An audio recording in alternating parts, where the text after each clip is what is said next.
In today's video, my friends, we're taking a look at the brand new X1000 4K from ViewSonic. This thing has literally just been released and it is available, and I'm very lucky to be one of the first to review. At making this review, this projector is so new out that not every location has got the prices available yet, but I will leave links in the description so you can check them out for yourself as and when they become available.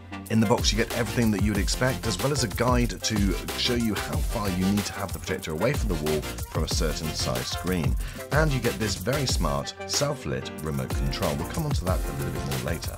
So ViewSonic have very kindly lent me this projector for a few days. They've not asked me to say anything good or bad about it, and all of the thoughts that I express will be my own. Now, the first thing that I have to say is that, like with quite a few projectors that have been released over the last year or so, the design and quality have improved greatly, and it's something which I've been mentioning in previous reviews.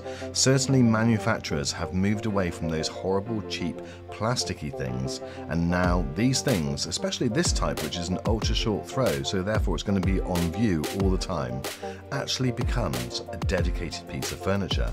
And with this one, no matter which angle you're looking at it from, I think it looks absolutely stunning. There are plenty of connections on this projector. On the side you have a USB 3.0, one USB 2.0 and a USB-C, which is a nice touch. There's also an HDMI as well as audio in and out. And then on the back you have two further HDMI ports, your Ethernet port, an optical audio, and you've got a subwoofer port, which again is a nice touch, and that's something which I've not seen on a projector before. There's also a dial on either side to adjust the legs to different heights. The light source is LED, and that means that you get up to 30,000 hours. Now, to put that into perspective, that's like watching this for 8 hours a day for 10 years. Right, that's enough about the aesthetics of this projector. Let's turn it on and see how good it looks. It takes around about 25 to 30 seconds for it to boot up when it first gets turned on. As with any projector of any type, the darker the room that you're in, the better the image on screen will be. There's a couple of things that you can do to help yourself here. You can have blinds which close obviously during the day. As I've got here, it's a bright day still and the room will still remain pretty bright. And as it's an ultra short throw projector, if you have an ALR screen, an ambient light rejecting screen, then that's going to hold the light a lot better. And as you can see now, the blind is pretty much closed, but there's still a lot of light coming through that side window part, and we're getting an incredible picture on the screen. It's definitely something that you can use 24 hours a day. Okay, so somebody's recommended that we sit down and watch Marley and Me. I'm looking forward to that. No spoilers please guys, and let's see how this projector does. So before the movie starts, let's just have a quick look at the remote control, and it's a really smart remote control. Not only has it got everything that you need in terms of function, but it's got that backlight, but it's smarter than that again. This one has actually got a G sensor in it, so a gyro sensor, so when you do pick it up, it recognizes that and the light will come on automatically. It's something which I wish every remote control would have. Definitely very good. Okay, so when the projector loads up, you'll be presented with this as your home screen. It's a very typical Android home screen where you've got access to all of your file management. If you do find that you are slightly out of focus, then you have got the ability just to use the automatic focus on the remote control, press the button, and then you can go left and right or do it automatically, and then you'll sharpen up all four corners.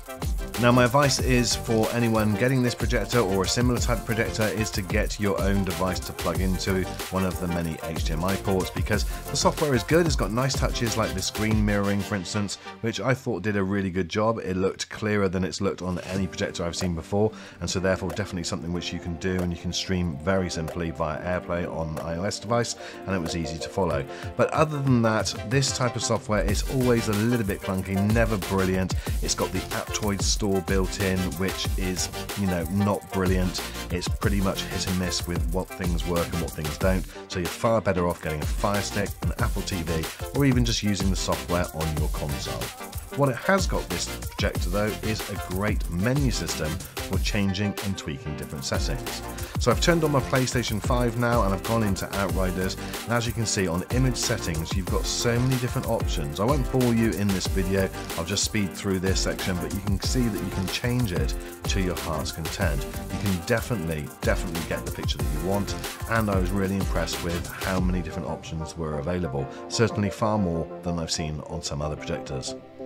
Again, with most projectors, you'll find that the input lag is normally just a little bit too much of a delay for competitive gaming. It's absolutely fine for just occasional gaming and standard gaming.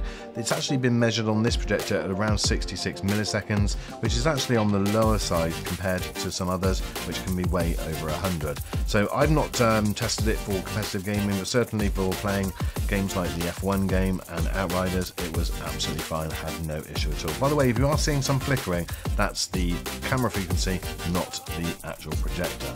I did wonder why this was called a soundbar projector, but that soon became apparent when I listened to it, and it was just incredible. This is even without the subwoofer.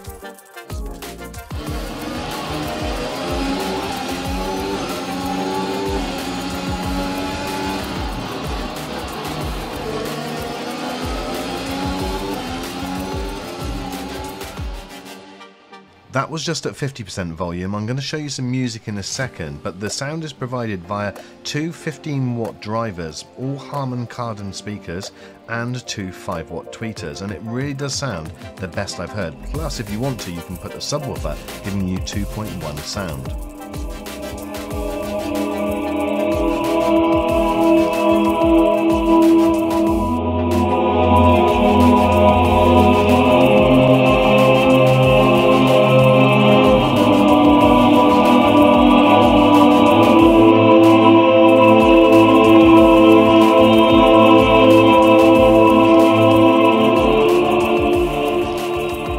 In terms of picture quality, well, that's pretty good too. I've chosen this specific clip because it's got some brightness and dark, you get an idea of the blacks as well, and I have to say it is absolutely brilliant when you're watching it.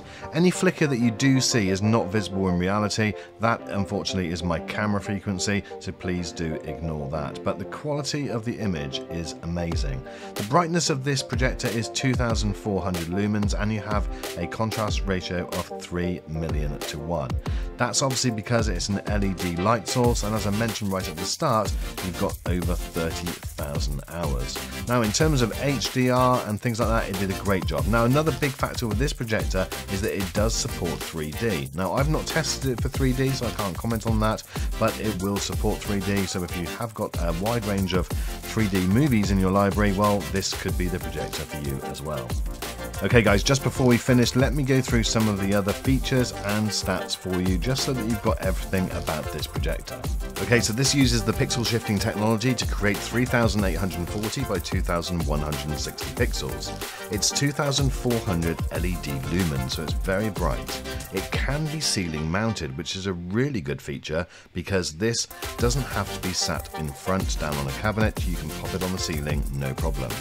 The sound of this, what I mean by the sound is the noise of the fans is very, very quiet. 23 decibels in eco and only just above that in normal mode. You've also got the ability to do USB streaming and simultaneous charging. That is dependent on the device, guys, so you would need to double check the device first. You've also got the ability to have a 100-inch screen from just 38 centimeters. I've already talked about the sound, plus you've got HDR 3D and it's 125% color accurate to the Rec 709 color gamut. Now, you've also got some issues. It doesn't have digital zoom, which is a disappointment. You can't drag the corners to fit the screen, so it is really important that the projector is in the right position to start off with, which just makes it a little bit more fiddly, and you don't have a horizontal keystone or lens shift. But once it's in the right place, if you're going to be leaving it there, it's not an issue. So my friends, if you're wondering who is going to be buying this projector, then it's going to be probably people that are wanting to keep to a certain budget, can't necessarily stretch to the laser technology, which gives you the extra things that this one doesn't do, but keeps it at an affordable level and delivers still an incredible picture. It really is a stunning picture and it sounds absolutely amazing. I've been so grateful to ViewSonic for letting me be one of the first to review this, and I can definitely recommend it as a projector. For the price range that it's in, is definitely up there, guys. Definitely one for you to consider. Let me know what your thoughts are in the comments. Thank you so much for watching this video. I look forward to seeing you on the next.